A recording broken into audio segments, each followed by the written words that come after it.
Hello, I'm Esther. I'm chair of the Socialist Labour Network, and I'm chairing the meeting for this evening. And this meeting, Never Again, means never again for everyone, has been arranged by the Socialist Labour Network in partnership with Jewish Network for Palestine and the Scottish Palestine Solidarity Campaign. Today is Holocaust Memorial Day. Soldiers of the 60th Army of the 1st Ukrainian Front of the Russian Army opened the gates of Auschwitz concentration camp 80 years ago today, on January the 27th, 1945. We are holding this meeting to remember and commemorate all the victims of the Nazi Holocaust. The Holocaust was perpetrated by the Nazis and right-wing collaborators across Europe against at least 6 million Jews, also Roma and Sinti Gypsies, disabled people, 3 million Russian prisoners of war, and up to 3 million Poles, as well as millions of Russian civilians. In total, it's estimated that 15 to 20 million people died in the Nazi Holocaust. We are holding this meeting to say never again for everyone, including the people of Gaza who've been destroyed on a mass scale in the present conflict. We welcome our speakers this evening, all of whom bring their perspectives to past and present genocides. We will hear from our speakers and then we'll have time to take contributions and questions from the floor to the panel, concluding with final remarks from the panel members. Our speakers tonight are Dr. Ghada Karmi, Rania Khalek. We're hoping to see Tariq Ali, although he has said he's not well, so he may not be able to join us. Stephen Kapos, Ronnie Kasrils, and Tony Greenstein. Suzanne Weiss was listed to be on our panel, but she's unable to join us. So Mick of Scottish Palestine Solidarity Campaign will read out her message to the meeting shortly. Suzanne was born to immigrant Jews in Paris in 1941. She found refuge with a farm family between 1943 and 1945. After losing her parents in the war, Suzanne was adopted by a New York family in 1950 and has been active throughout her life in a variety of social justice movements. Suzanne's memoir, Holocaust to Resistance, My Journey, was published by Filmwood in October 2019. So I'm going to pass over to Mick now to read out Suzanne's statement and also say a few words, I think, about Ali's arrest. Over to you, Mick. Thank you, Esther. This meeting is so important. Ali, the last I heard, was still in detention, was still under arrest. We know the Israelis have killed a couple of hundred journalists. We know that journalism, in a sense, has been killed in Britain in the mainstream media. And in that situation, journalists, real journalists, like those at Electronic Intifada, and especially perhaps Ali Abu Nima, are very important for us. Sorry, can you hear me? There was news that just actually came out about Ali. He's been officially deported from Switzerland. Okay, thank you. Thank you. Set that out. I thought that would be important to mention, but please continue what you were saying because it's all still relevant. Thank you. Thank you. And I think one of the best responses we can make to Ali's detention is to try as hard as possible to get more subscribers to Electronic Intifada, because they're obviously such a threat that the Swiss had to deport Ali. Suzanne Weiss is very, very upset that she couldn't make it tonight. Here are her words. How I wish I could participate in the Holocaust Memorial meeting. I'm incapacitated because of recent surgery and continue to recuperate in hospital. Without a computer and my files, it's difficult for me to compose a message expressing all that I want to say. But I'm hoping the following few words will be appropriate and adequate. As a Holocaust survivor, the term never again is a determined pledge I deeply feel.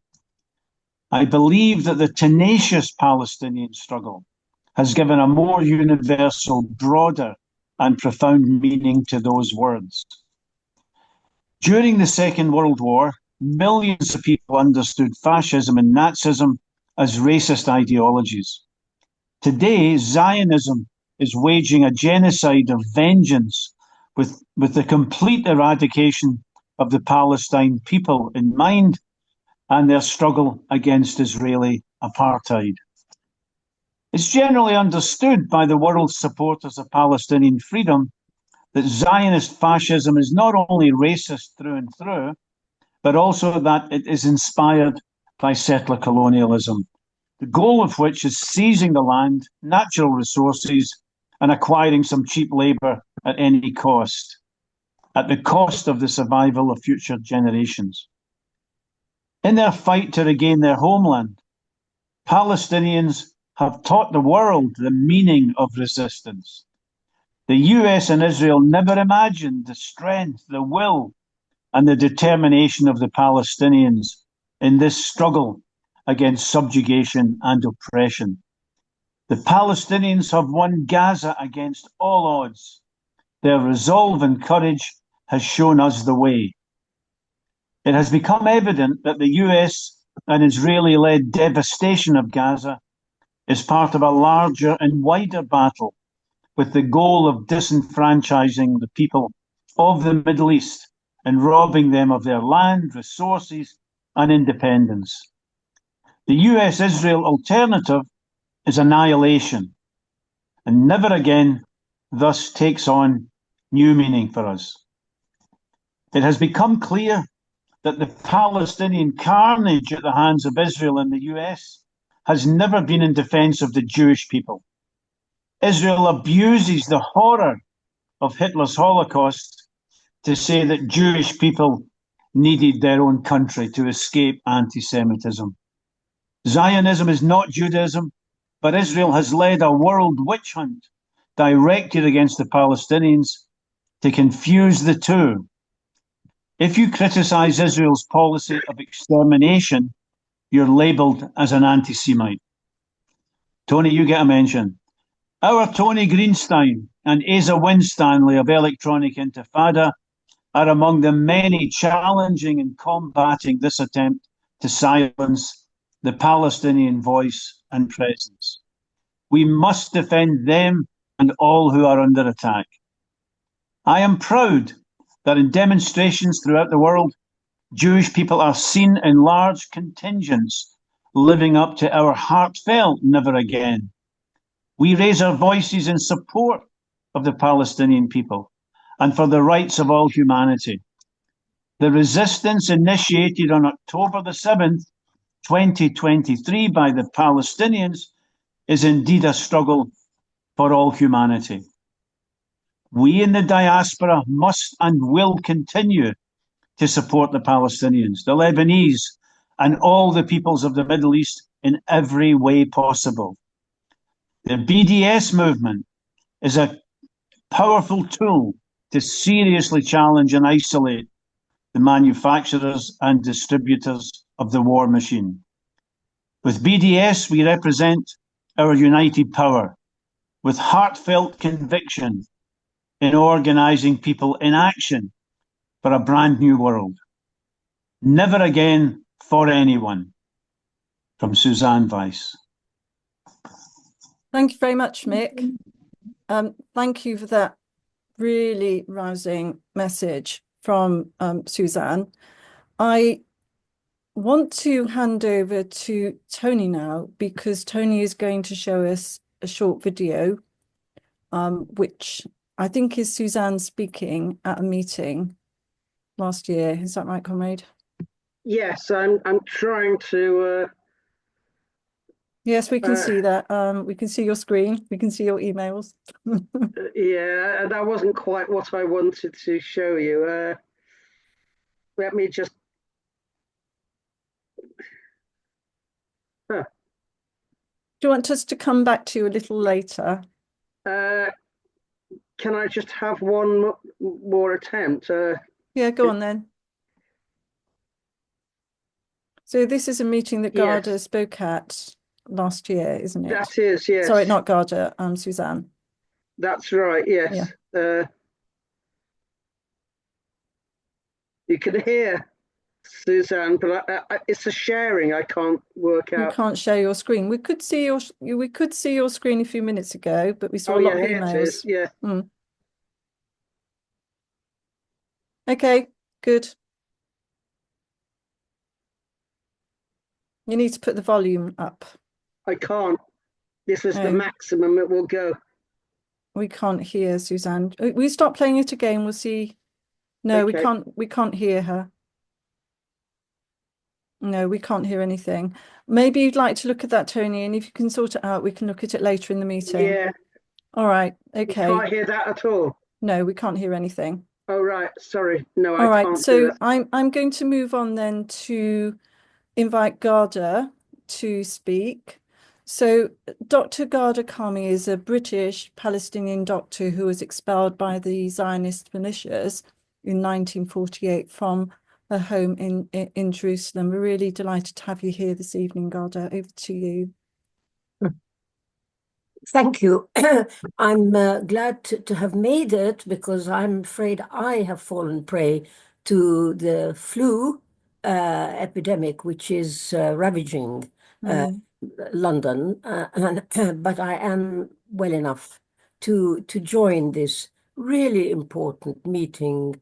And my thanks, my heartfelt thanks really to Tony Greenstein and his colleagues in having set up these meetings, not just this year, but the year previously, and I hope he continues to do that. Okay, look, my understanding of Holocaust Remembrance Day is that it should be made of two components. The first is, of course, remembrance of the victims, whether they were Jews or whether they were gypsies or whoever else. So the remembrance is very important. But there is another aspect which I think is even nearly more important. And that is the aspect which says we must never allow this kind of thing to happen again. Now, I've been struck by the fact that we are currently living through a genocide which is being enacted before our eyes, the genocide in Gaza, yet the first year, which was 2023, at the beginning of 2024, I mean, when this Remembrance Day occurred, and now in 2025, no official mention of the war in Gaza.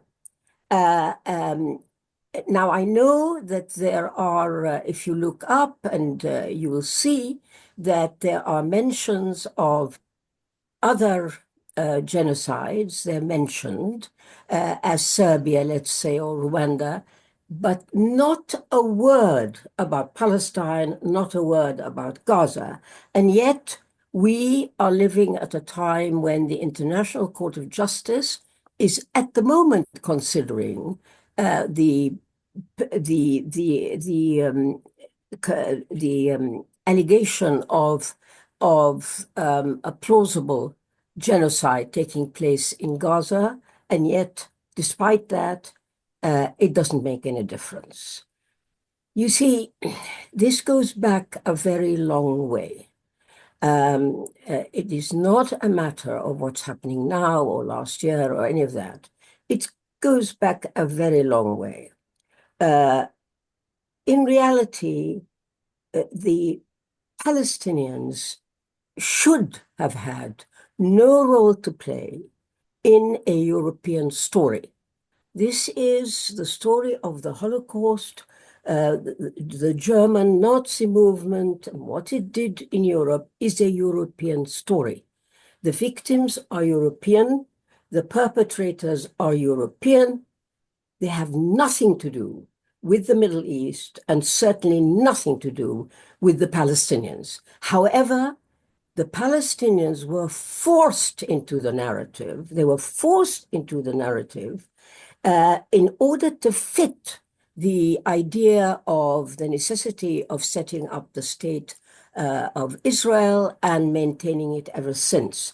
And I don't have to remind listeners what are the components of this narrative. And of course, first, it's the Bible and the events of the Old Testament took place supposedly in the land of Palestine.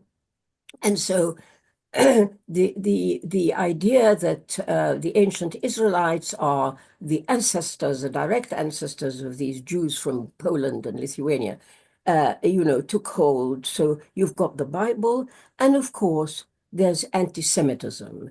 The Zionists tried very, very hard, repeatedly over many years, to pin the accusation of anti-Semitism on Palestinians when there is no evidence of that whatsoever. Nevertheless, you know, as well as I do, that when the Mufti, the Grand Mufti, the leader of the Palestinians in the 1940s, met together with Hitler during the beginning of the Second World War, this has been seized on by the Zionists as evidence that he supported the genocide of Jews. So there's that. There's, of course, the immense takeover of Palestinian history and culture on the basis that it is somehow related to the ancestral history of these European Jews who were imposed on the land of Palestine and formed the Israeli state. And nothing has been more I think, offensive than the pretense of an affinity amongst Zionists, that there is an affinity between them and Palestinian Arabs like me on the basis of, quote, fellow Semites. This is false in every single way and highly offensive to the Palestinians. So really, I have to tell you, the fact that there is no mention of Gaza, of what is happening to the Palestinians, is not only offensive in itself, but there's another reason. You see, when you work so hard as Zionists to link the Palestinian people, their history, their culture, their presence in the land, to link it with a supposed ancient Jewish presence and the supposed descendants of those Jews. It's an active process. It's not just a mention. It's an active process. So it's dragged Palestine into the whole Holocaust story.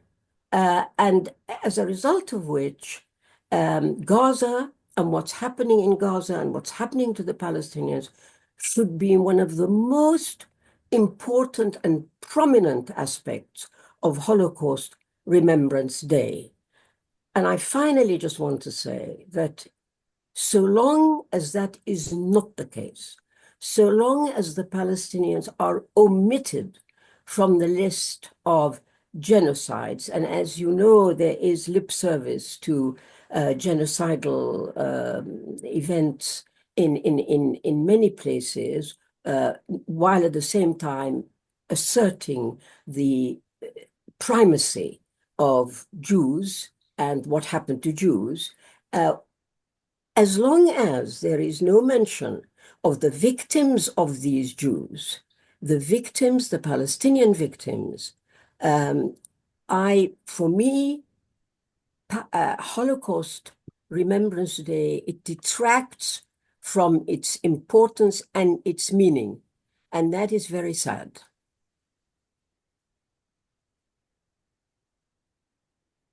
Thank you very much, Ghada. The idea that absolute truth that Palestinians have nothing to do with the Holocaust, but the Palestinians are paying is something that we should all be really, really aware of and shout long and hard about it.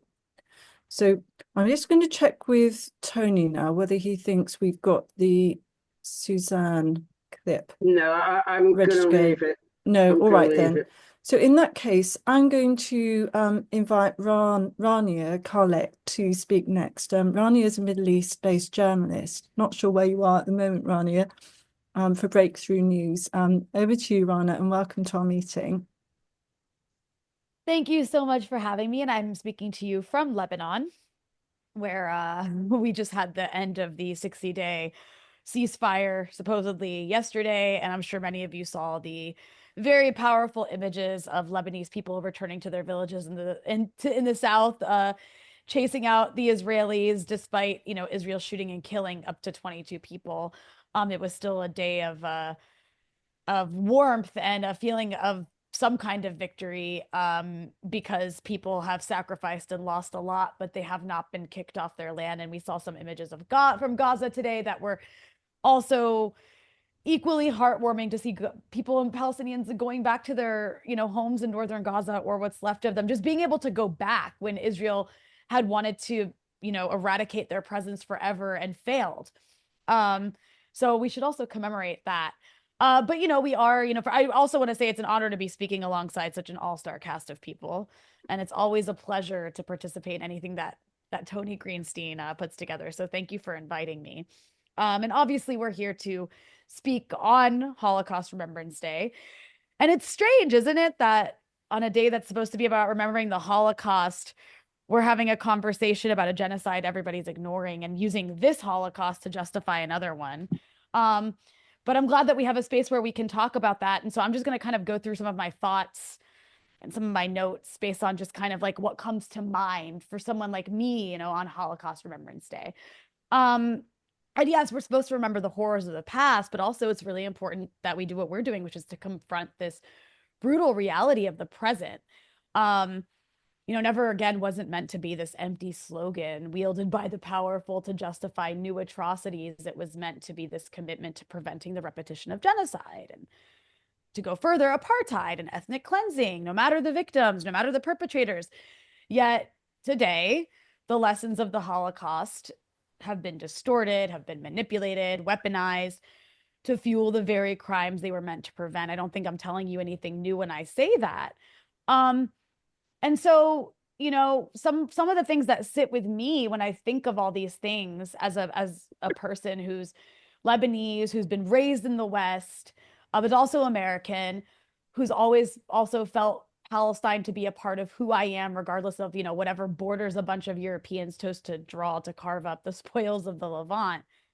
With all that in mind, one of the distortions that's kind of at the front of my mind when it comes to when we talk about the Holocaust, and also confronting what Zionism has done, is how Zionism has really tried to hijack Judaism. But I want to hone in on the impact that has had on Arabs. There was currently this debate online about this discomfort some Arabs were expressing that they feel when they see the Star of David, right? Which is the sacred Jewish symbol. It's very important, I guess, you know, it's very important to Jews, but, you know, some people went so far as to call that discomfort a form of bigotry. But I don't think it's bigotry. I think it's just fear, especially speaking to you from Lebanon. You know, why do I say it's fear? It's because the settler colonial state has placed the Star of David on its flag, on its warplanes, on its tanks, on its soldiers' uniforms. Israeli forces, when they invade Palestinian homes and Lebanese homes as well, they leave behind not only destruction, but hateful graffiti under the banner of the Star of David. All across southern Lebanon, there's, you know, Star of David graffiti. In 1982, when the Israelis occupied up to my village, they occupied my grandmother's home. They left Star of David graffiti with hateful messages. Israeli settlers have burned the Star of David into the skin of their victims, into the flesh of Palestinians, which, you know, sounds like actually a pretty anti-Semitic thing to do, right? To commit your crimes under the cover of the Star of David. And yet the world demands that Arabs overlook this, that they ignore how their pain and suffering have literally been branded with a symbol once meant to signify a religion. And so what does it say that we live in a world where Arab fear of the Star of David, based on very material concerns I just explained, evokes more outrage than the ongoing burning of Palestinian children under this banner? And I would say, you know, if this really upsets anyone, the blame lies not with those who fear it, but with those who have weaponized it. And this distortion that I'm talking about extends beyond symbols. The West, which is, as Ghada reminded us, perpetrated and enabled the Holocaust, not Arabs, the West did that, has long sought to project its own anti-Semitism onto Arabs, attempting to shift blame and responsibility onto those who had nothing to do with it. Arabs did not commit the Holocaust. Yet today, we're treated as though we have to pay the price for Europe's crimes, specifically Palestinians first and foremost. Reparations, once intended to be an idea for justice, have in this case materialized as German-supplied Dolphin-class submarines that have nuclear-armed capabilities to the state of Israel, further entrenching a military occupation and oppression in the name of reparations for the Holocaust.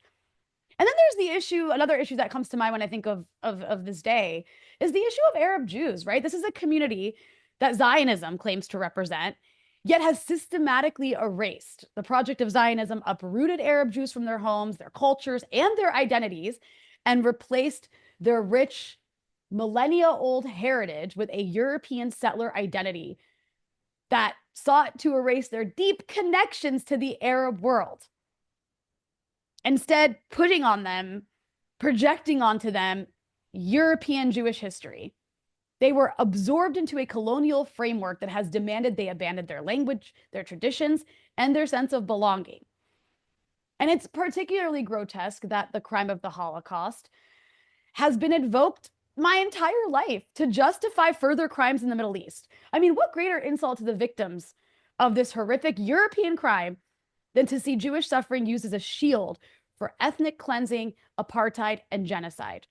It's just, you know, we see genocide used as a pretext to literally commit genocide, to repackage occupation as self-defense, and dehumanize an entire people. It's so sick, and it's an affront to every victim, Jewish or otherwise, who perished in the European Nazi genocide.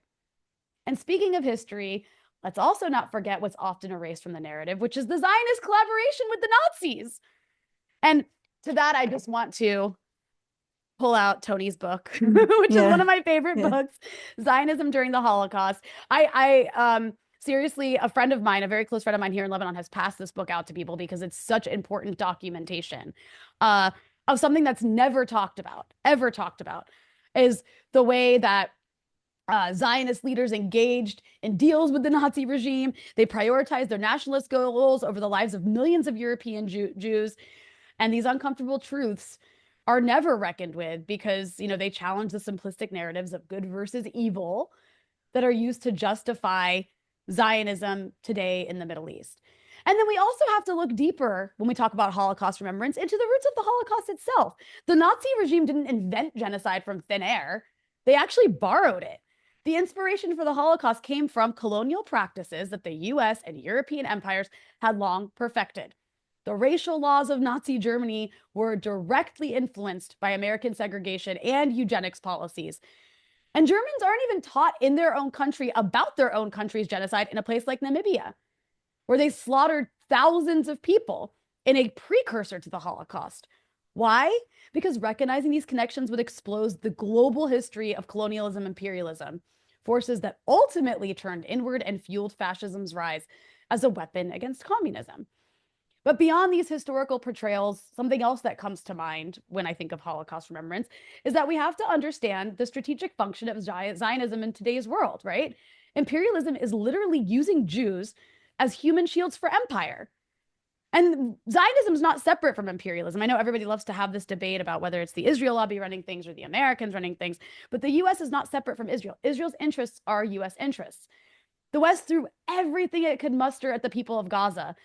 And still, we saw the images of people today returning to northern Gaza. Israel failed to exterminate them. But why did the West back Israel's genocide? It's not because of some Israel lobby, but because Israel's a military outpost of the West. It fights Western adversaries so the US doesn't have to.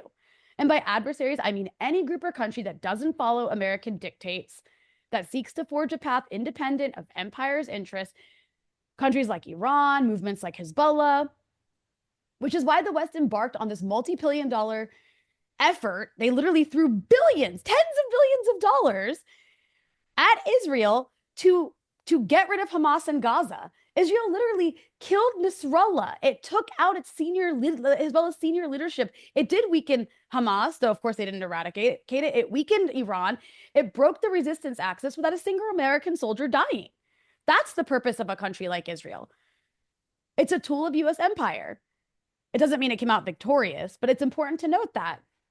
It also does mean that this concern about anti-Semitism is fake, because what's more anti-Semitic than weaponizing Judaism for empire, than putting Jews from around the world on the front lines of fighting to maintain US-led dominance over the world? What's more anti-Semitic than turning the world's oldest monotheistic religion into a vehicle for colonialism? Than using the Holocaust to justify more Holocaust in the name of protecting Jews? And then just a couple more thoughts I have when I think of Holocaust remembrance, and then I'll wrap up here. I just want to note that I know Ali Abunimah was mentioned anymore, and he is a dear friend of mine and a comrade who taught me so much about how to do journalism fearlessly and with dignity. I look at him as somebody who really mentored me. And he was arrested by these depraved Western authorities in Switzerland, because they're so civilized. And he was persecuted for exposing Israel's crimes. He was literally arrested for telling the truth. It's outrageous, but it's not surprising given the silence that we've seen, indifference, shrugging of shoulders, and even in some cases justification from the West towards Israel murdering over 200 journalists in Gaza. The imperialists today are more depraved than ever. And they use never again while being more depraved than ever. You know, some see never again as this empty slogan, like I mentioned earlier, that selectively applies to some atrocities while justifying others. But I would actually argue in many ways it's become a weapon. Like, how sad is that? That when I hear, I don't know if you guys feel the same way, but when I hear never again from a Western government official, or when I hear them invoke the Holocaust, I actually get scared because I know they're about to use it to justify something horrible, probably against my people. How sad is that? The Holocaust doesn't just haunt Jews, it literally haunts the entire global South. Never again should not and cannot mean safeguarding one people's dignity at the expense of another's annihilation. It should be obviously never again for anyone, never again to genocide, to apartheid, to colonialism, to ethnic cleansing, whether in Europe or Palestine or anywhere else in the world. And to actually honor the victims of the Holocaust is to fight for justice, not just for the past, but for the genocide happening today. It is to recognize that the same forces that enabled the Holocaust, racism, settler colonialism, imperialism, are alive today, and they have to be resisted in all their forms. And that means we can also never forget what they did in Gaza, what they're still doing to Gaza. We can't let all those martyrs have died in vain. We should be letting the losses fuel revolutionary potential around the world. Because like I said, the imperialists are more depraved than they've ever been. They showed us that in Gaza. That will literally be the future standard of what punishment against defiance looks like.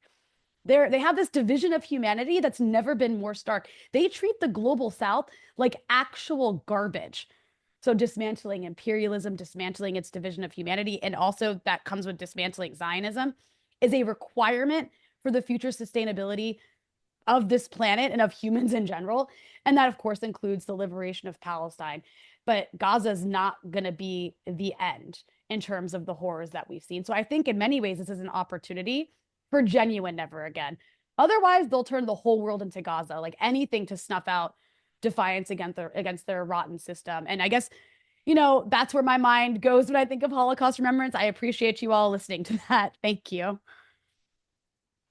Thank you. Thank you very much, Rana, for that fearless narrative outlining all the contradictions in the imperialist and Zionist stance. We heard in a previous meeting about the fact that we're looking at the dying throes of Western imperialism, and this is a desperate attempt to drag it out further. And also you're identifying, as did Ghada, about the fact that the West is projecting its anti-Semitism onto Arabs, and that the Palestinians are paying the price for that. So thank you very much for your contribution, Rana. There are lots of really positive comments in the chat that you can have a look at, and we'll come back to you at the end. It looks as if Tariq is ill and cannot attend. No, he won't. He's ill. Okay, He's okay. just confirmed to me. Oh, that's a shame. I'm Okay. sorry. So I've we're invited now. him for next year, if that's Oh, any help. good. Okay. Yeah, and thank you, Rania, for your reference to Tony's book. We'll put the link up for everybody. If you haven't seen the book yet, it's a must read, definitely, and a totally unique text. So we're going to move on now to Stephen. Stephen is well, Stephen was born in 1937 in Budapest, Hungary, to a non-observant family of Jewish heritage. From 1944, his family was hiding from the Nazis. His father was deported to Belsen and Theresienstadt, and his mother and siblings and he were in hiding on false papers. So Stephen left Hungary for the UK following the 1956 uprising in Hungary, and he spent his professional career in the UK as an architect. Stephen was a Labour Party member from 1997 until I think 2023 in St Holborn and St Pancras CLP with Starmer, until he was suspended by the Labour Party following his speaking at our meeting on Holocaust Memorial Day 2 years ago. So welcome, Stephen. It's good to see you, and over to you, please. Thank you. Thank you, Esther, and thank you for inviting me to this webinar. With your permission, I will be concentrating on a series of short episodes, events of the World War II Holocaust in Budapest, with direct or indirect connection to my own lived experience. I can find no more fitting way of keeping the memory of the victims alive. We all know about the horrors of the camps and the massacres of the SS special groups in occupied parts of the Soviet Union, but elsewhere too, the horrors and dehumanizing atrocities were all pervasive. I repeat first that with these stories, we are in 1944 Budapest, mostly after the German occupation of March 1944, and the arrival of Eichmann and the Gestapo in the wake of the Wehrmacht troops. I was 7 years old, now 87. First, arrests and executions. Following liberation of Budapest in 1945, February, March, I returned to my primary school, Form 2, in late 45. We had fixed double desks for pairs of pupils, and my deskmate rather, was one Yuri George Ligeti. He was rounded up in 44 together with his mother by the Hungarian fascist militia, the Arrow Cross. They were immediately taken to the banks of the Danube, not to the stretch of steps where you can sit by the river, but to a high part of the embankment with a great drop. They were lined up with others and shot into the river. Yuri was holding his mother's hand, and they fell together, with his mother sinking at once beside him. Yuri was only shot in the upper arm, and the river took him downstream rapidly. He managed to scramble out eventually and was overlooked from a nearby building and was rescued and hidden until Liberation Day. Yuri was the brightest pupil in our class, but super nervous, traumatized for life. Secondly, torn apart families. Rules kept changing fast, and Jews weren't allowed to use public transport. Trains not at all, trams at certain times only at the rear of carriages. By that time, I was taken into hiding with a false name on false papers as Gentile, war refugee, an escapee from the advancing Red Army. We were housed in homes sponsored by the Protestant churches and the Swiss Red Cross.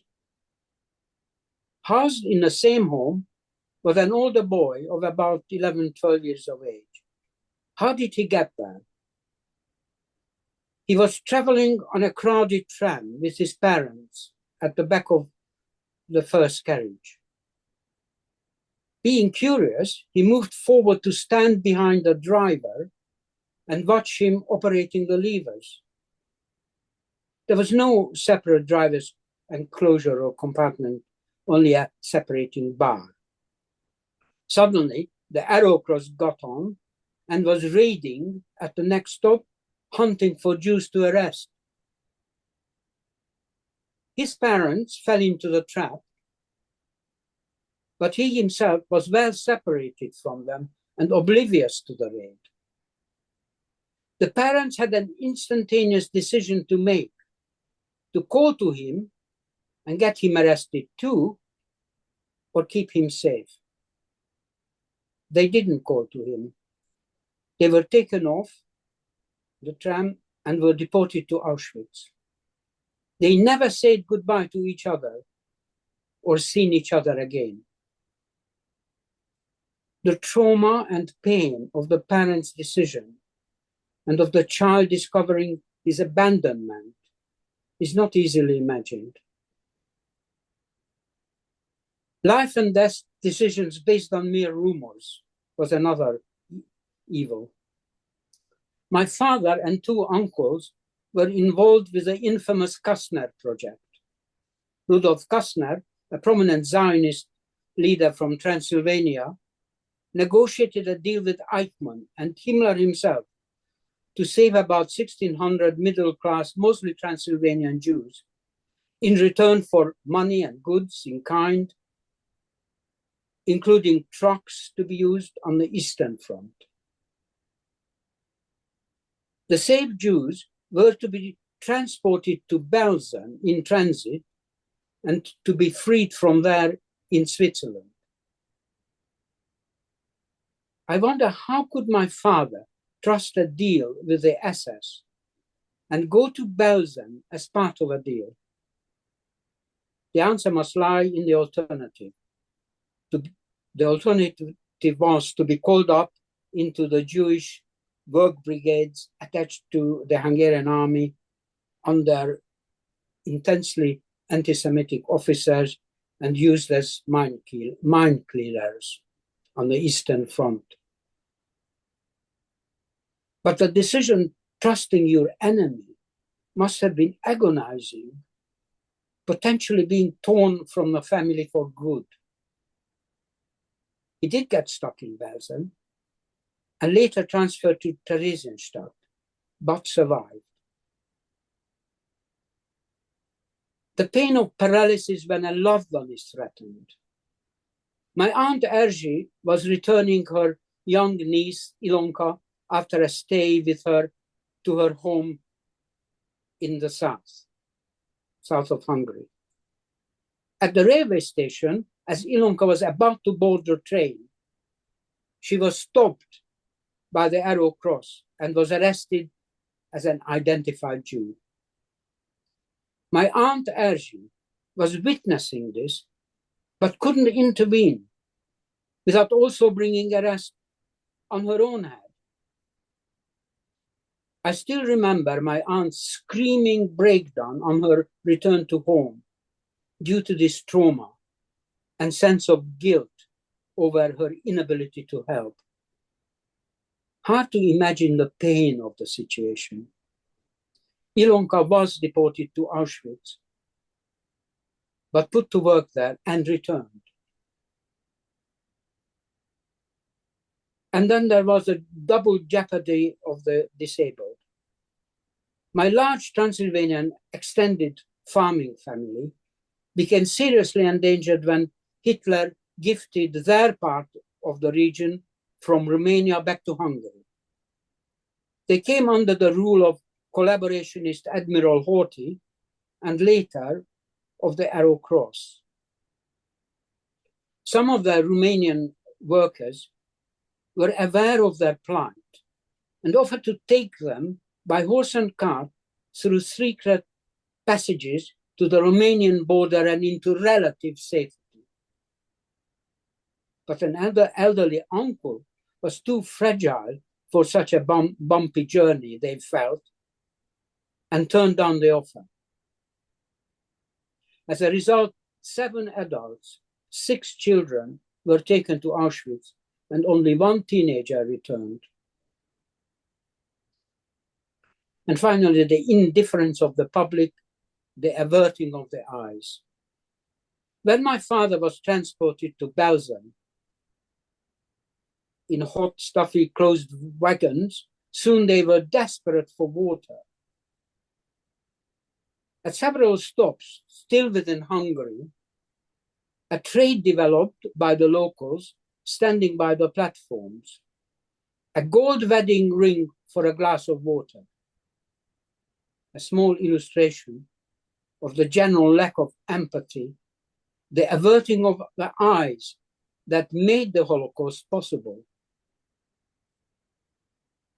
In these few lived examples, important warnings are buried.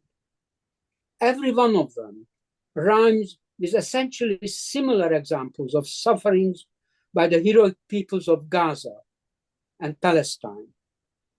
The same, but on steroids. For me, this is the ultimate message of Holocaust Memorial Day. Never again. Never again for any people. Thank you.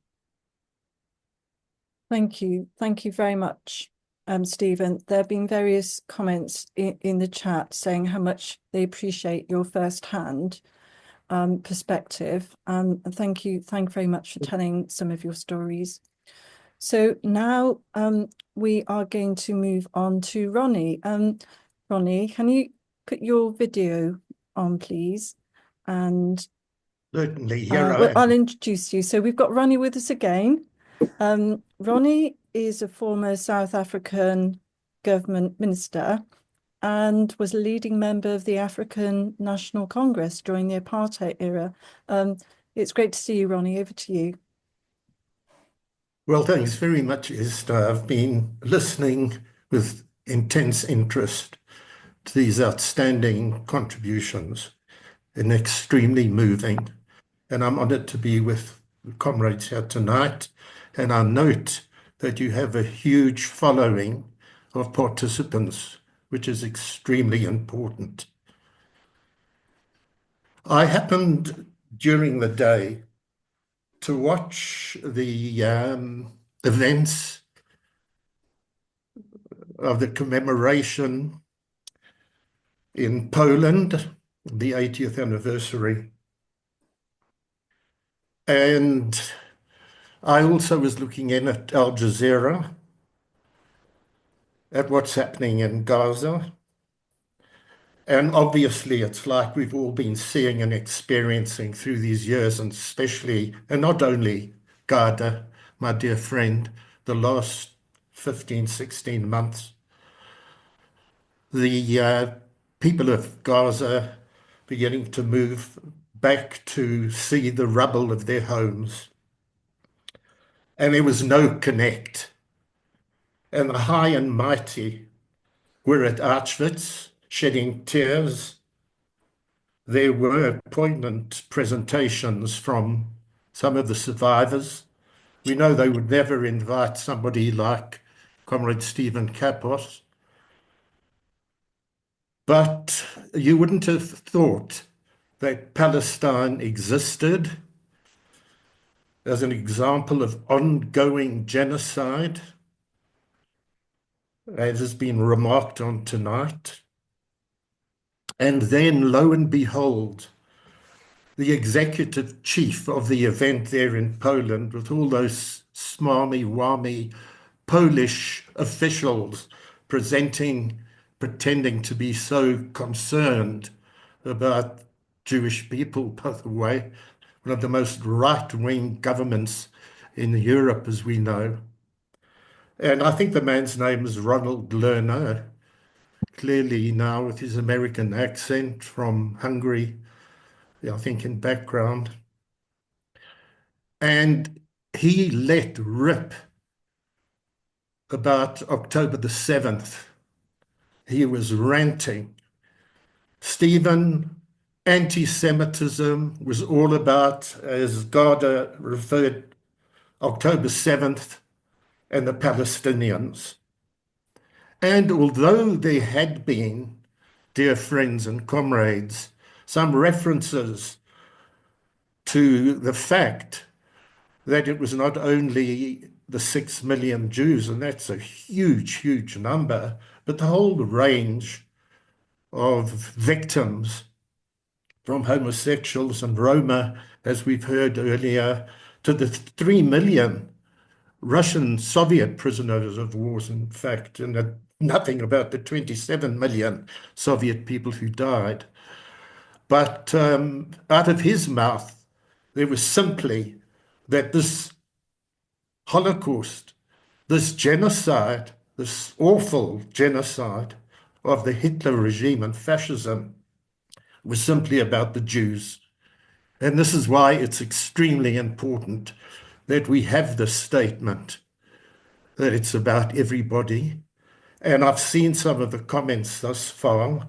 And of course, we understand why the Western colonial powers in the USA don't raise the issue of genocide of the Palestinians, because as comments have been streaming in here, what about the genocide that has taken place at the hands of the colonial powers from the Americas, North and South, to Africa, Namibia, Congo, 10 million in the Congo, right through to Asia, and of course Australasia, and the almost wiping out of the Aboriginal people.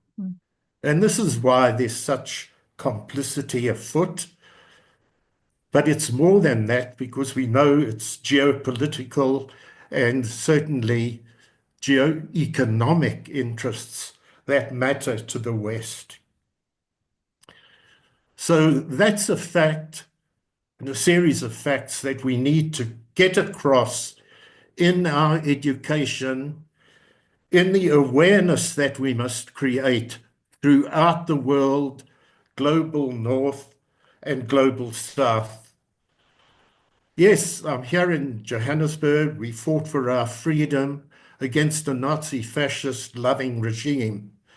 And as I watched something of the goings on at Auschwitz-Birkenau today, the thought came across that if we hadn't freed South Africa through armed resistance and people's insurrection and the marvelous international solidarity that we received to strengthen our struggle, we could well have had those apartheid monsters still ruling. And I'll tell you this, they would have been sitting there in their suits, invited to Auschwitz.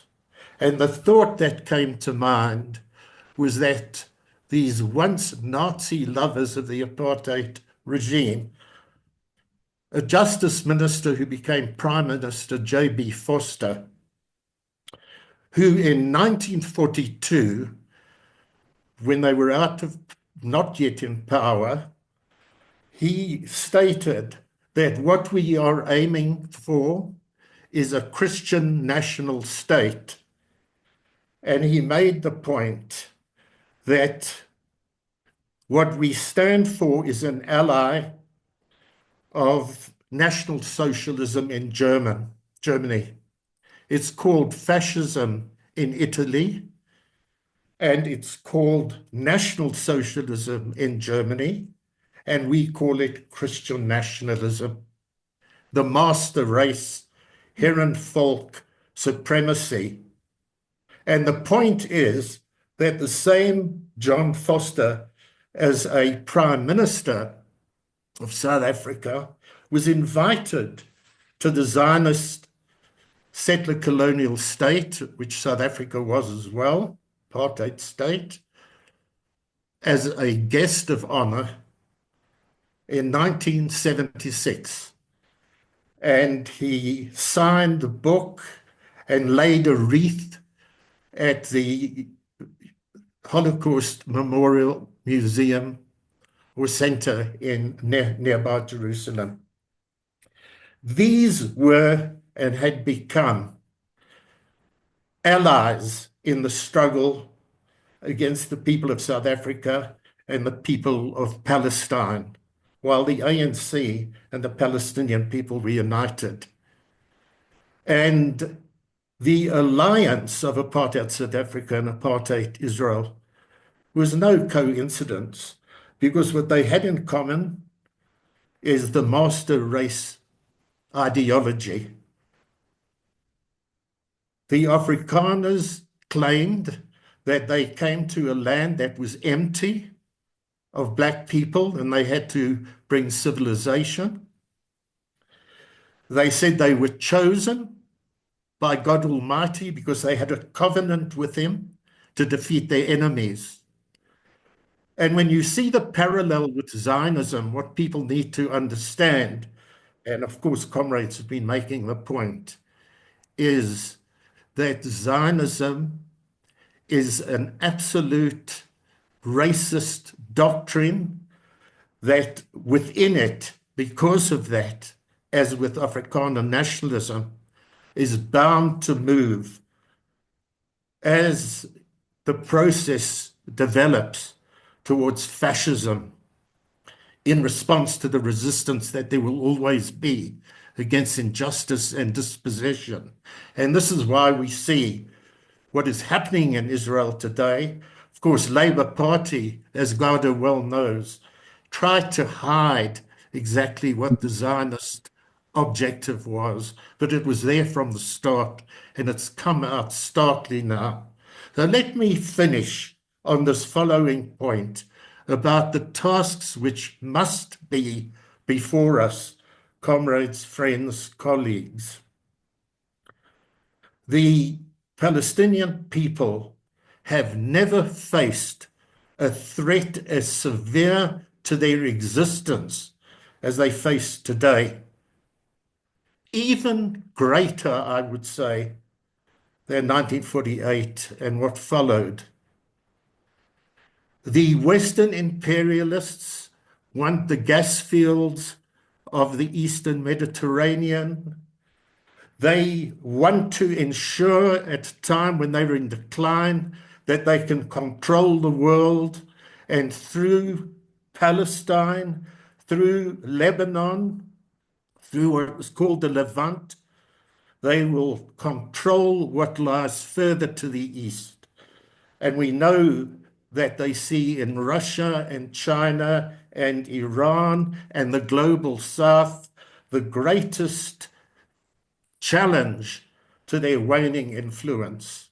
So Israel is in fact the battleship, the aircraft carrier that the Bidens, the Butchers, the Reagans have always referred it to, which is why they have this green light of genocide.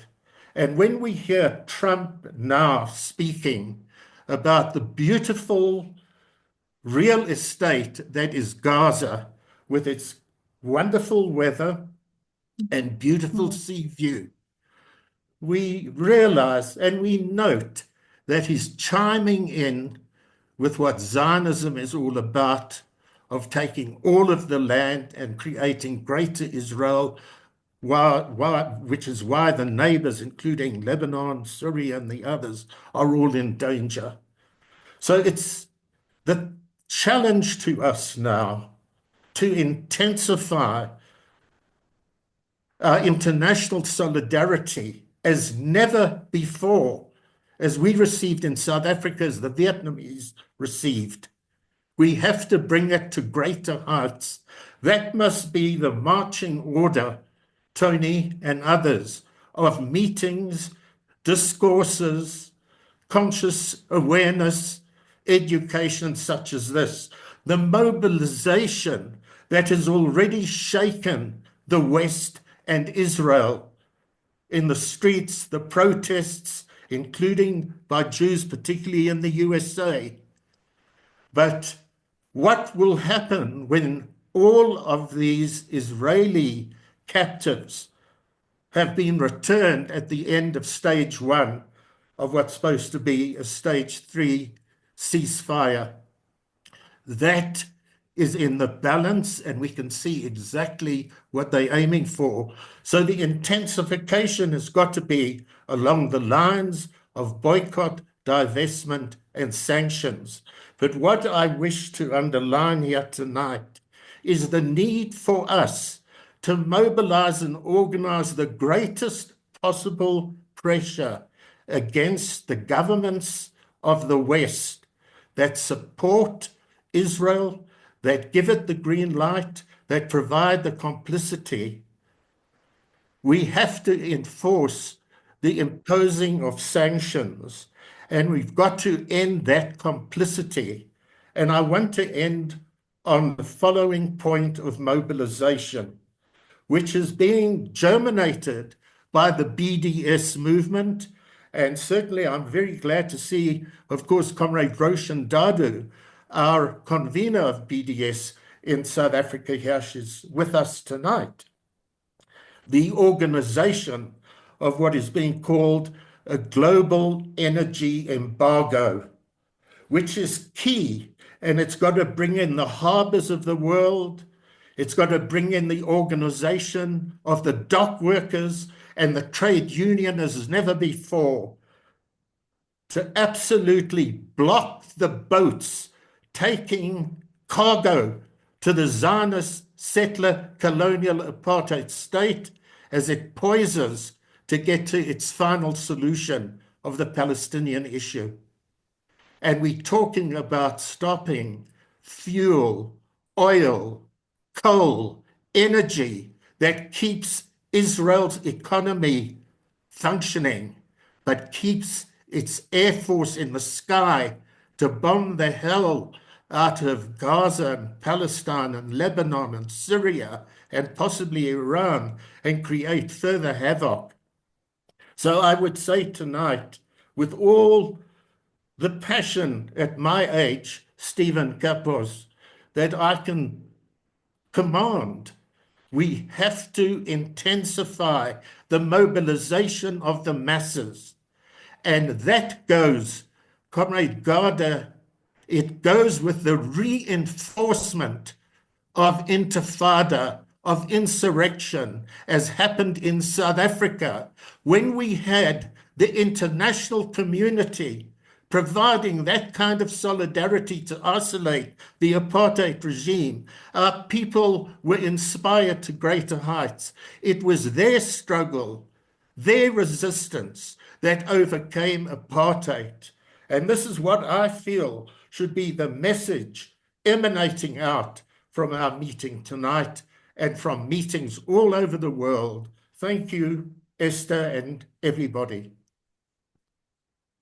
Thank you. Thank you so much, Ronnie, reminding us of the geopolitical and geoeconomic issues behind what's happening in Palestine, and the particularly useful parallels with South African apartheid, and that call about the risks of the Palestinian people being a greater risk now than ever before. I listened to any questions and any answers last weekend, and it was alarming to see how little people seemed to understand what was going on in Gaza. So yes, the mobilization, the marching orders, the education, and of course boycott, divest, sanction. We all need to be working towards more effective measures in all of those areas, and furthermore, of course, working class solidarity. So thank you very much, Ronnie. We're going to move finally on to the author of the book that's been mentioned earlier in the meeting, and Zionism During the Holocaust, to Tony Greenstein. Tony, you have 15 minutes. Over to you. Right, thank you, Esther. I mean, that was an extremely rousing speech from Ronnie, and I completely endorse it. If at the end of phase 1 of the so-called ceasefire, Israel does start the war again, we have to restart our solidarity in earnest. There must be no acceptance of the diktat from the Metropolitan Police that we can't assemble at the BBC because some synagogue goers might be frightened. We have to defy them, and we also have to start thinking seriously about direct action that paralyzes a government that is supporting genocide in Palestine, because we know that the police will not enforce the laws that we have. Now, Ronnie spoke about the parallels between South Africa and Israel, that the land was empty, that God gave it to them. All I would say to that is, in the words of Bob Dylan, every conquering nation has God on its side. There is really nothing new about this. And of course, the Zionists had God on their side doubly so. They also began their campaign with a slogan, "A land without a people, for a people without a land." And they too claimed that the return to Palestine was ordained by God. But the reality was, and people forget this, is that Zionism was always of a Christian origin. The idea of the return of Jews to Palestine did not originate with the Jews. On the contrary, when Palmerston and Lord Shaftesbury urged the border deputies in the 1840s to agree to encourage the idea of a Jewish return, they firmly rejected it. The Pittsburgh Declaration of 1885 of Reform Jewry also rejected it. Every single Jewish conclave rejected the idea of a so-called return. It was the anti-Semites, it was the Christian Zionists who took up the idea that the Jews belonged in Palestine, for the very simple reason that Zionism was the best way of getting rid of the Jews in your midst. It wasn't difficult to understand in the slightest. So Lord Balfour, he combined both anti-Semitism and Zionism. In 1905, he authored the Aliens Act, meant to keep Jewish refugees from Russia out of Britain, but he had no problem in sponsoring the Zionist settlement in Palestine. And we know, regarding the Zionist project itself, today, of course, Zionism uses the Holocaust in every which way, not just Zionism, but the Western powers themselves. And it's very interesting if we look at it, because you would think today, if you looked around at the Holocaust Memorial, there's one being built by the Palace of Westminster, there's a museum in Washington, another museum in Los Angeles, Germany has a number of Holocaust memorials. You would think that the World War, that is the last war, was being fought on behalf of the Jewish victims of the Holocaust. But it was quite the opposite. The British did not want to know, and neither did the Americans, about the Jewish inmates of the extermination camps and the concentration camps. And I touch on this in my book, and I will go to it now, because I think it makes really quite interesting reading, if I can find it. Probably not.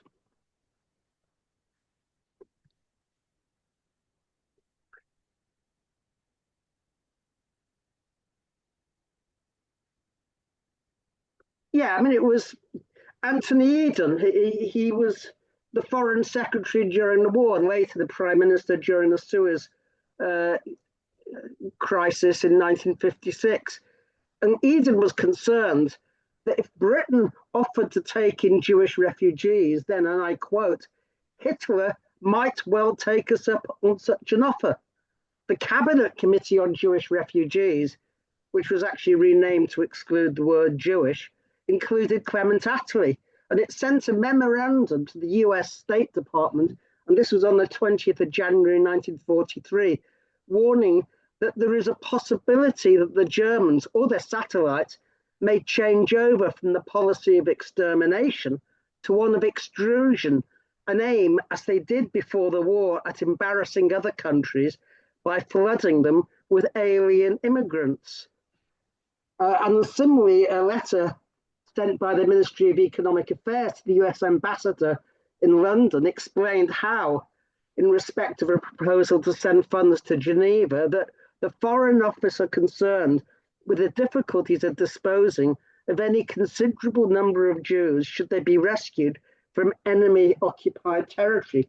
Well, fortunately, of course, Hitler was quite determined to stick to the policy of extermination. So the Western statesmen and the Western countries, Anthony Eden, Churchill, Attlee, and so on, were never embarrassed in the slightest. But I think this gives an idea of the mentality. The Holocaust was known about, I mean, Auschwitz was known about almost as soon as it was created in April 1942, because the Enigma code had been broken. So it wasn't as if they didn't know, although they claimed that later, but simply because the war was never about the Jews. Today, of course, we hear nothing but the Holocaust. But at the time, the Holocaust was the least of their concerns. And the same was true of the Zionists themselves. And I quote someone else.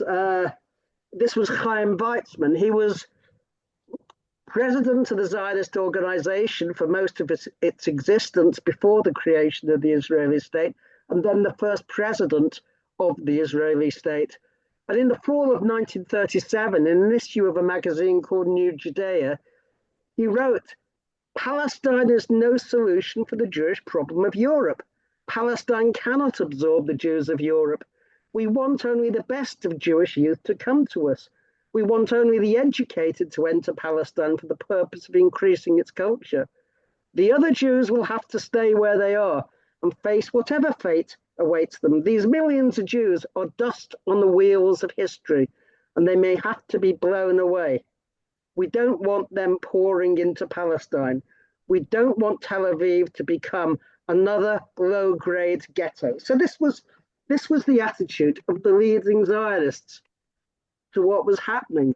And that explains why, when most Jews reacted to the advent of Hitler by immediately launching a boycott of everything German, such that the Göring called in the leaders of the Jewish community to get them to go abroad to persuade their compatriots not to boycott Germany, the Zionists were interested in only one thing, which was a trade agreement with Nazi Germany. They were interested, and I'm talking about the leadership of the Jewish agency in the Zionist organization, in exerting and obtaining the maximum benefit from the rise of Hitler in order to build their Jewish state.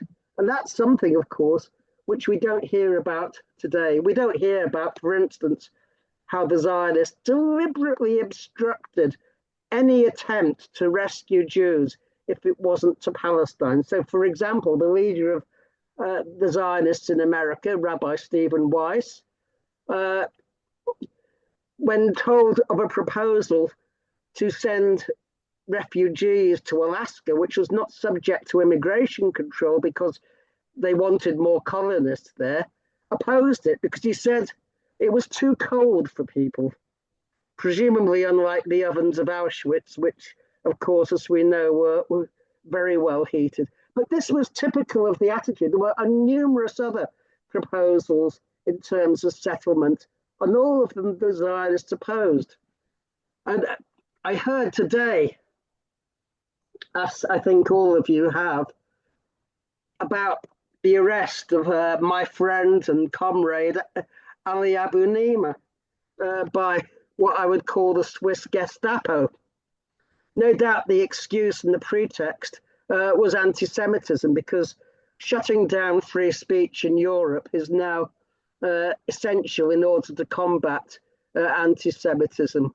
And it's worth reflecting on the record of the Swiss state during the Second World War and during the Holocaust, because although it was neutral, it was the only neutral country that Nazi Germany didn't invade because of its financial links, its banks, and so on. It was certainly a pro-Nazi state. So, for example, when German Jews started flooding into Switzerland as a form of escape, Switzerland insisted that Nazi Germany put a capital J on the passports of anyone who was a Jewish German, a German Jew, in order that they could be distinguished and turned back at the border. Even Nazi Germany had hesitated to do this because of the international repercussions, but Switzerland insisted on it. So the Swiss state was, from the very top throughout the war, complicit in what was happening. And for it now to arrest and now deport a Palestinian journalist, Ali Abu Naima, is really beyond disgusting. Mm-hmm. I want to just say a few other things while I've got time. You've got three or four more minutes. 3 or 4 minutes, okay. I will try and do that quite quickly. There's quite an amazing thing, really, that usually when we have historical events like the Battle of the Somme in the First World War or other events of a similar nature, the further away you get from them, the more distant they become and fall into a kind of memory hole. But with the Holocaust, it's different. Immediately after the war, no one really talked about the Holocaust except the left, incidentally. But today, it has become more and more part of a collective, if you like, imperialist memory. And the reason is quite simple. The Holocaust has been conscripted by imperialism in order to justify its plunder and genocide in the third world, in the global south. And that is important to understand. This is a completely false memory, but nonetheless, it continues. And that is why we are seeing things like Starmer, who went to the International Court of Justice and argued that the genocide in Srebrenica, where 8,000 people died, was a genocide, and in Vukovar, where 1,200 died.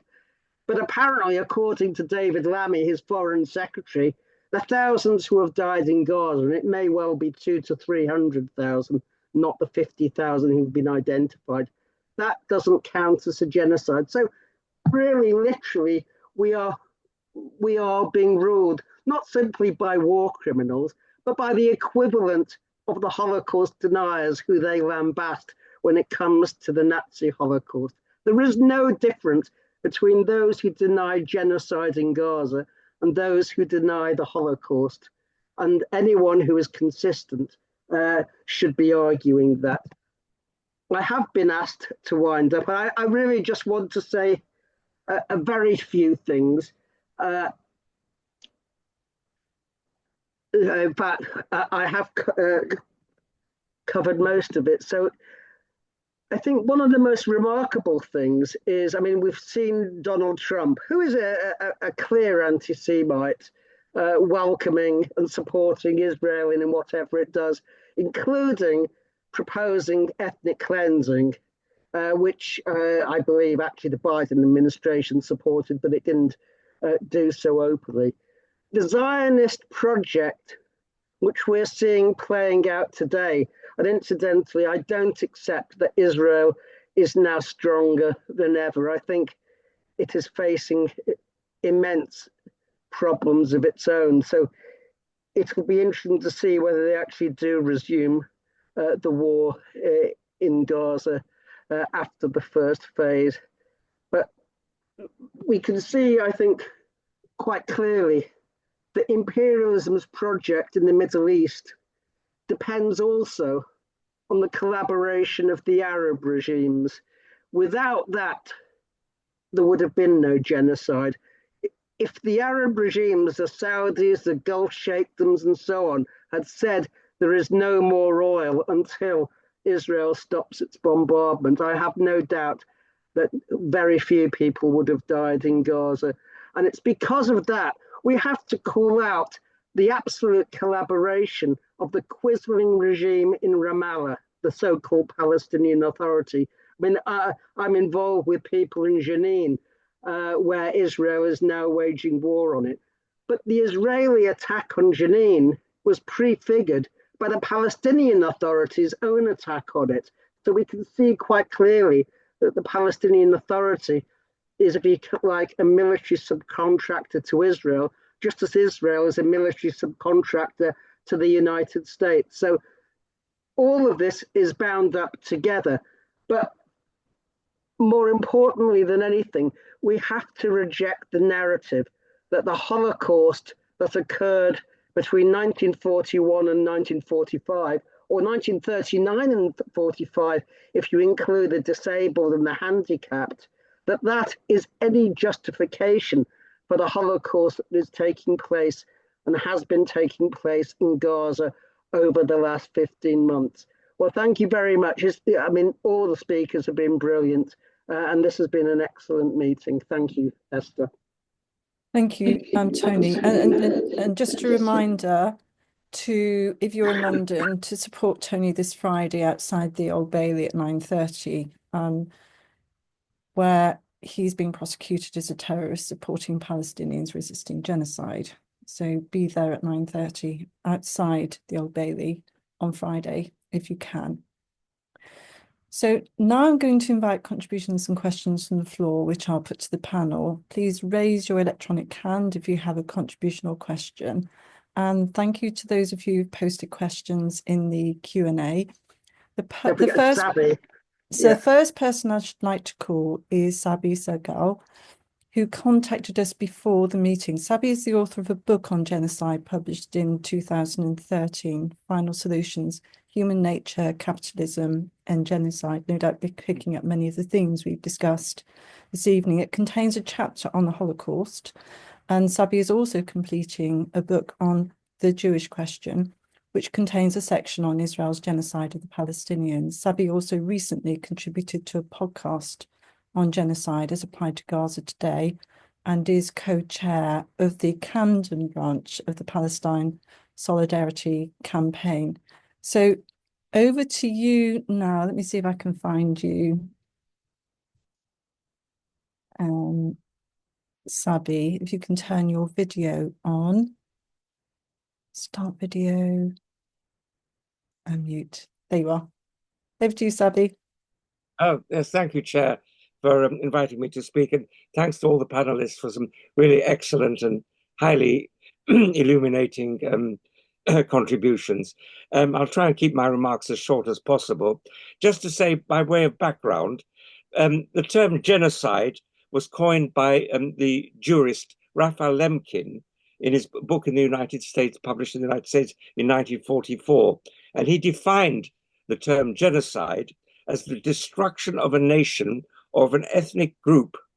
And he went on to say that genocide consisted not just in physical destruction, but in the annihilation of a group's way of life, a group's social networks, its economic, cultural, and political institutions. And there's no doubt that even before the start of the genocide in Gaza, Israel was guilty of committing genocide on the Palestinians, including Gaza.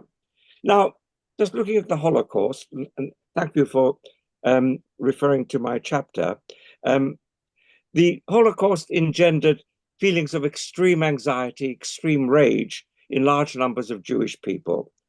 And it swung a majority of Jews behind the concept of a Jewish state, a concept that previously had been supported by a really relatively small minority, I think, as Tony has indicated.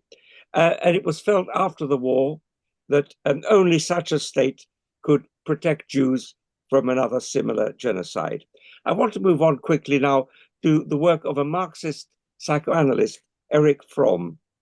Erich Fromm, who was a member of the Frankfurt School, who coined the phrase social character. And he described the term social character as the essential nucleus shared by members of a group which has developed as a result of the basic experiences and the mode of life common to that group. And he talks about what he calls a productive social character, which is our ability as human beings to realize our human potential for creativity and our potential for solidarity with other human beings. But he also talks about what he describes as the destructive social character.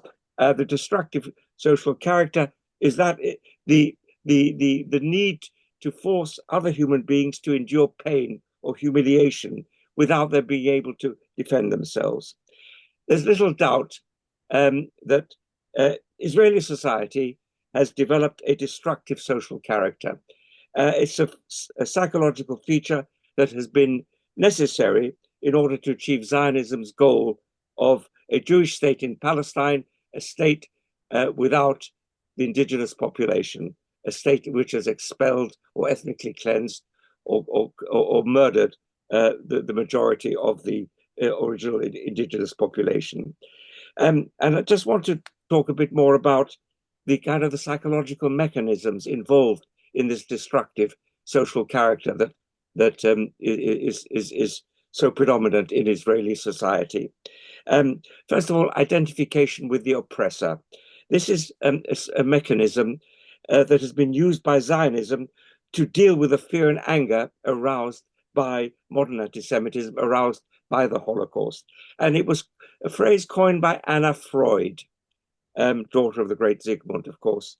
She described a schoolboy who would make faces, contorting his face, causing the whole class to burst out laughing.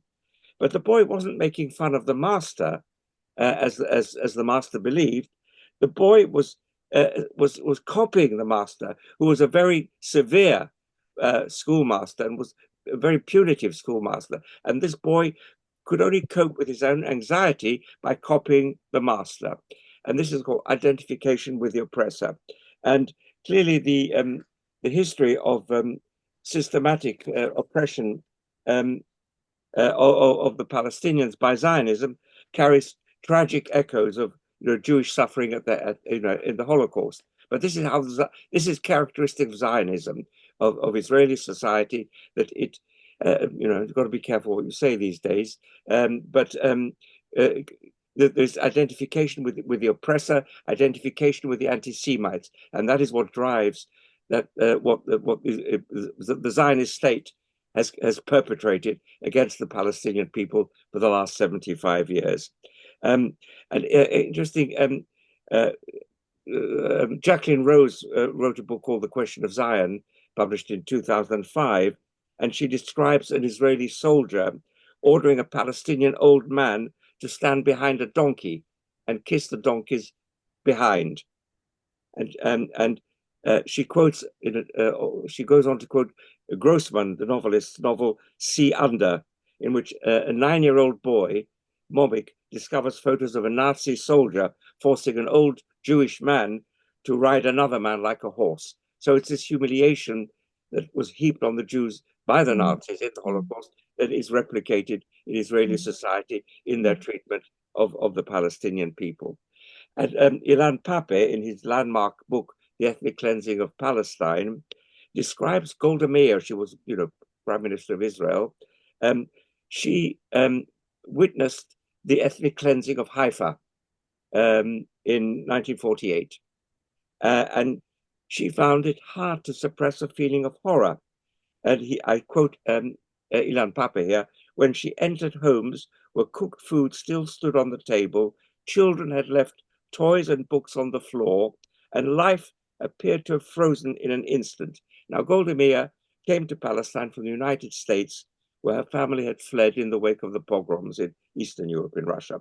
And the sights she witnessed in in Haifa, reminded her of the worst stories of the pogroms that her family had described to her about Russian brutality under the Tsarist regime against the Jews decades earlier. So here we have the heart of the matter. And just to say, there is a contradiction at the heart of the Zionist project, which I think one or two other speakers have referred to. The contradiction is that if you look at the Holocaust, in the final analysis, and this is something I deal with in my chapter, the Holocaust was caused by the crisis of Western capitalism, the Great Depression, the way it hit Germany in the 1930s. The Nazis would not have come to power if not for the Great Depression of the early 30s. And Nazism is a product of the crisis of capitalism. Israel was created by and is completely supported and bolstered by Western capitalism. There's the contradiction at the heart of Zionism. I just want to say, coming out to more practical things that that Tony referred to, and Ronnie, the need to bolster and deepen our commitment to the BDS campaign. For example, as you mentioned, Camden, the PSC, and in Camden, for example, we are committed. We've got a campaign against Barclays Bank, which is complicit in the genocide, and also looking at the huge number of enormous national PSC mobilizations against the government's complicity. And I think we know now that the government has seen fit to cancel 30 arms deals with Israel. There still remains 320. Nevertheless, I don't believe that the British government would have cancelled those arms deals with Israel, with companies that supply arms to the Israeli state, if it hadn't been for those national mobilizations. So we've got to deepen our commitment to solidarity with the Palestinians, continue to campaign locally and nationally, so that eventually all arms trade with Israel is ended. But thank you very much for letting me speak, and thanks to all my fellow panelists. We're going to move on now to the final 14 or 15 minutes of our meeting, and just ask each of our remaining speakers to provide their conclusions from what they've heard in the meeting today. And we'll go in the order of speaking, beginning with you, Ghada, please. Thank you. Right, thank you.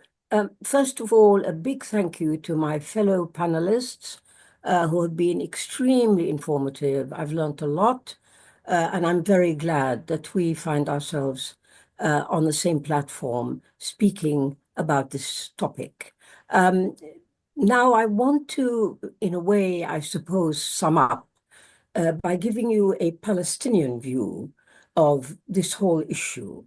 I think you won't be surprised if I tell you that for the Palestinians, Israel, the Holocaust, the angst that Jewish people go through, the psychological traumas, etc., are not the concern of the Palestinian people. I cannot stress that too strongly. This is not a question of being insensitive to the sufferings of others, or not wanting to know about Jewish history. It's none of that. It's the fact that, having used Palestine as the place where all these various problems were played out with the idea of solving them, is utterly, utterly unacceptable to Palestinians. There is no justification for imposing the state of the Jews, this Israel, on another people's territory and at their expense. I know that you all know this, but I cannot stress it more strongly. That does have consequences. It leads to a refusal to engage with the question of Holocaust history, what happened to the Jews in Europe, and all the rest of it. I don't exclude from that people who are genuinely interested in the history. That's of course taken for granted. The question is, what does this mean for the Palestinians? And I've said, number one, this whole idea that Palestine should be implicated whatsoever in this history is utterly rejected. Secondly, I would say, in response to my friend Ronnie Kasrils, who quite rightly started to talk about what do we do, what are the steps for the future, I would say this. I think that those who want to help the Palestinians really do need to take on board what I've just said, that Israel and its problems and its concerns are not the concerns of Palestinians and should not be played out at their expense. So therefore, what do we do with Israel? The reality is that we have a state which is undesirable, which nobody actually, and I'm being honest here, nobody would want in their backyard. Let's face it. And it's been imposed by force and by coercion on the Arab people of the region. So if we are all agreed that this state is actually undesirable and that the way forward is to try and dismantle the state, this is what I mean. We need to think in terms of dismantling the Israeli state. It cannot be reformed and it cannot be accepted as it is. Therefore, we have to think that it needs to be dismantled. It's to that end, I would invite activists, people who care about Palestine and the Palestinians, to try and bend their mind to. Now, that will involve some of the things that have already been mentioned, BDS, pressure on governments where people are living, all the usual forms of struggle, those must continue. But my point is that the end game has to be clear. It has to be clear. There is no thought of reforming Israel so we all live together. No, the Israeli state, in the way that it has not only been created and the role it has played throughout its life, which is utterly deleterious to the Arab region, that role, the whole thing has to come to an end. One last observation. It does not surprise me, and it should not surprise any of the people watching this, that the attempt to keep this state surviving has been, there's been an almost hysterical panic on the part of the West in order to keep this pawn, this capitalist, imperialist pawn has to be kept going. And everything must be sacrificed in order for it to be kept going, including the deaths and destruction in Gaza and the West Bank, including the silencing of anybody who talks in a critical way against Israel. Ali Abu Nama, who is a good friend, has been deported. I'm told by the people who invited him that his crime, in inverted commas, that was provided by the Swiss for having arrested him is that he, and I quote, constituted a security risk he constituted a risk to the internal security of Switzerland. He hadn't opened his mouth. He didn't give a seminar. He didn't give a lecture. He never had a chance. So if you go to those lengths to preserve a state like the State of Israel, it's time, at least for us activists, and all of us who are on the right side of history, to say, right, no, we don't want to preserve this state, and we're not part of this endeavor. Thank you, Ghada, for that really clear outline of what needs to happen. And I'll echo what Jules in the chat says. Well said, Ghada. And I'll pass on now to Stephen. Stephen, for your concluding comments, please. If you can unmute. Thank you. Hello. Can you hear me now? Yes, we can hear you. Thank you.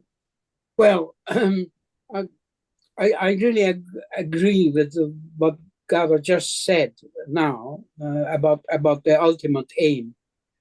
The difficulty is how to get there.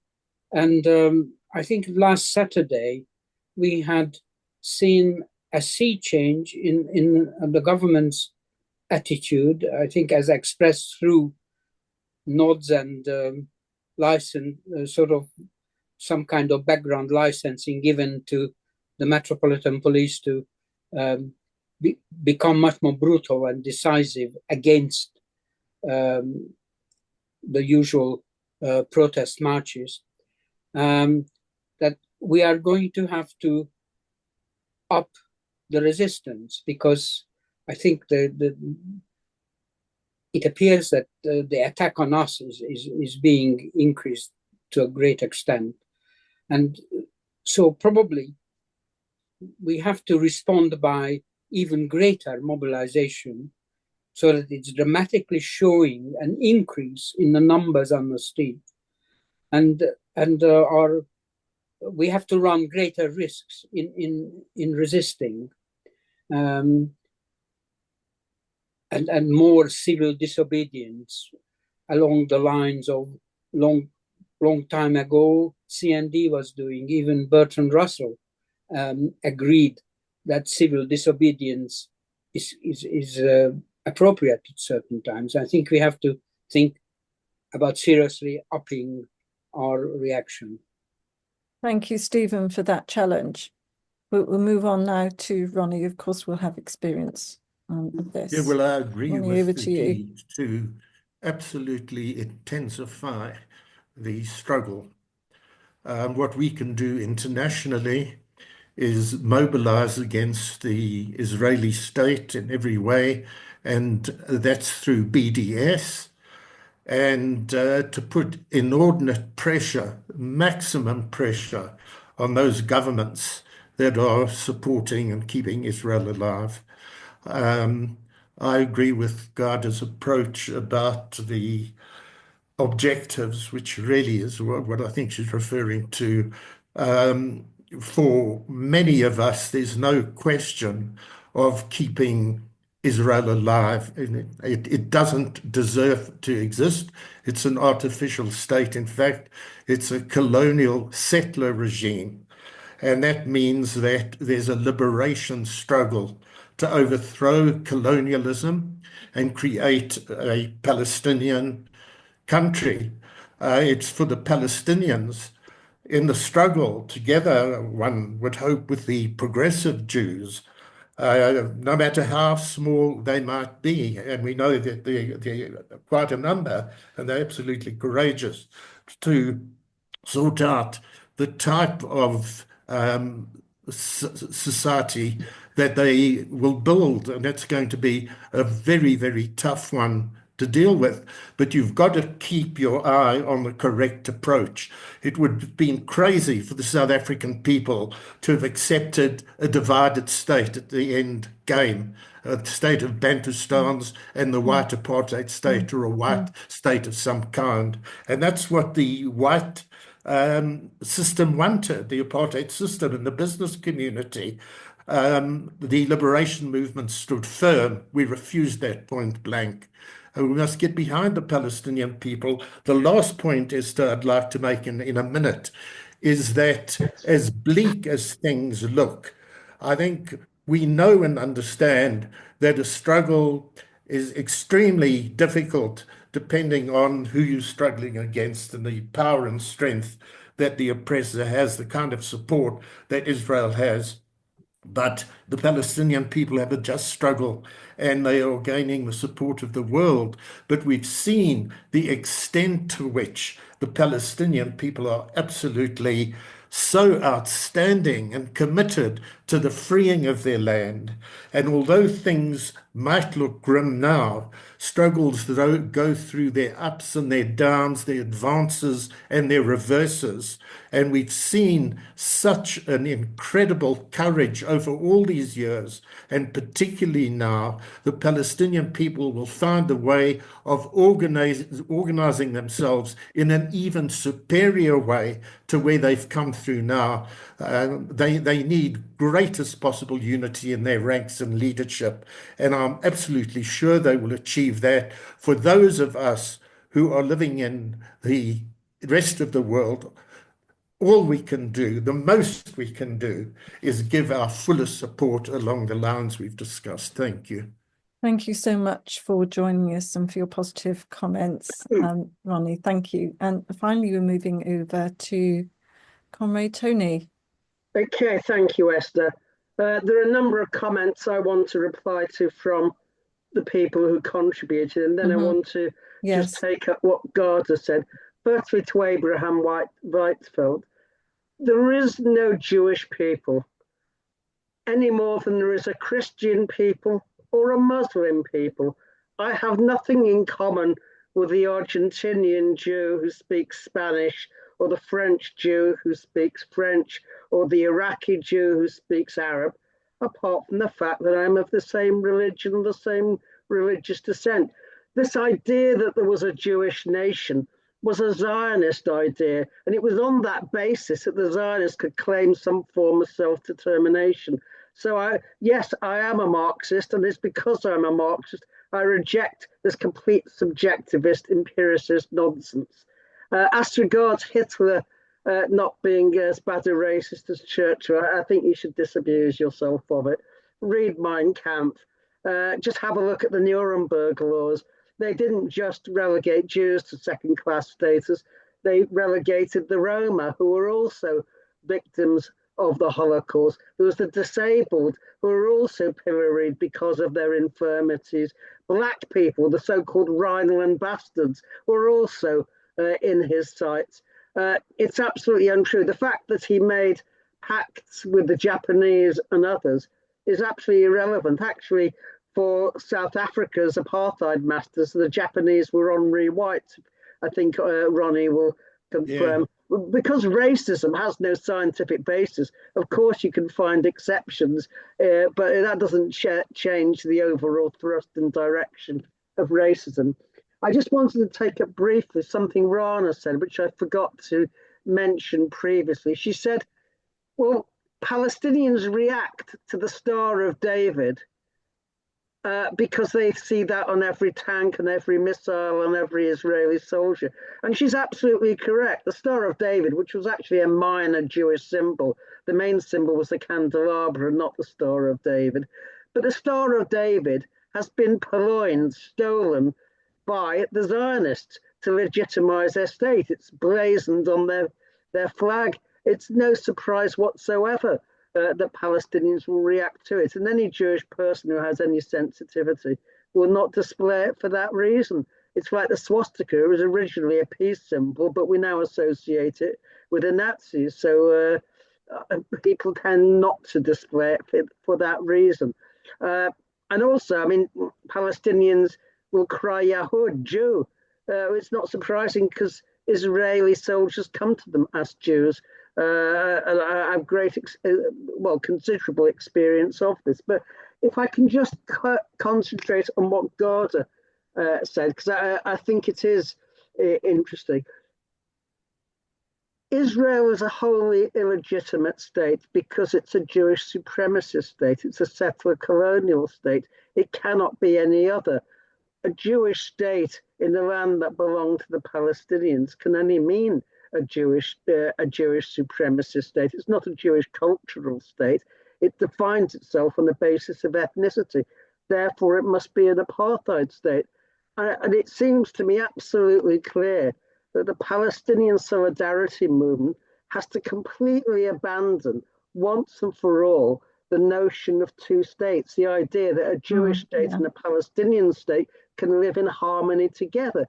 They cannot. The very nature of the Israeli state leaves it to expand almost like a gas into a vacuum. The Syrian regime collapses, Israel invades. Lebanon, Israel invades. If Jordan collapses, Israel will invade. Israel will go into anywhere that it can, because of course the biblical land of Israel, Eretz Yisrael, goes from the Litani in the north to the Euphrates to the east, and the Nile, the brook of the Nile to the south. So there's plenty more room for Israel to expand if it wants to. So Israel is the only state in the world without defined borders. And there is a reason for that, because it wishes to expand from the borders it has. And when Count Bernadotte came to Jerusalem in 1948, because the UN said Jerusalem should be internationalized, he was assassinated by Lehi with the support of David Ben-Gurion, because Israel doesn't want to negotiate anything. And we should not sow illusions. The Palestine Solidarity Movement, and that includes Britain's Palestine Solidarity Committee, has to be anti-Zionist. We have to take a position on a movement which led the dispossession of the Palestinians. You cannot fudge that. You cannot be an organization which simply is about human rights. I mean, if the anti-apartheid movement had said, well, we oppose the breach of human rights of black people in South Africa, but we're not going to take a position on apartheid, people would have laughed at them because apartheid was responsible for their condition. And the same is true of Zionism. Zionism drives the ethnic cleansing and its institutions, the Jewish National Fund, the Jewish Agency, the World Zionist Organization, they're all complicit. So we should be quite clear. We have to be anti-Zionist, and that means opposing a Jewish supremacist state, which is what Israel is. Thank you. Thank you, comrade. I know we need to close the meeting now.